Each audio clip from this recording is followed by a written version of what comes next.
తప్పుగా అనుకోనంటే ఇందులో నుంచి 1000 రూపాయలు అప్పిస్తావా? నాకు డబ్బు రాగానే తిరిగిస్తాను. ఇందులో నుంచి ఒక్క రూపాయి కూడా నీకివ్వను ధర్మ. ఎందుకంటే ఇది ఆయన నా కోసం ఇచ్చింది కాదు.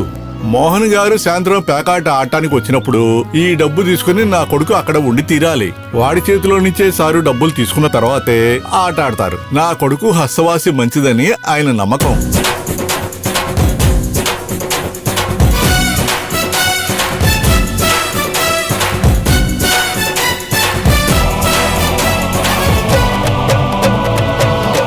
ఇదిగోండి, సంతోషంగా తీసుకోండి. మీకు అంతా మంచే జరగాలి. కుమార్ అన్నట్టే అయితే బాగుంటుంది. సరే సార్, నేను ఎల్లొస్తాను. ఉమ్. మీకు ఎలాంటి చెడ్డ అలవాట్లు లేవుగా సార్, ఇది కూడా ఆపేయొచ్చుగా. అన్నీ ఆపేస్తాను.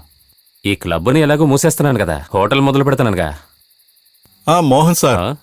సూలూరుపేట రాఘవ పేకాటానికి వచ్చాడు.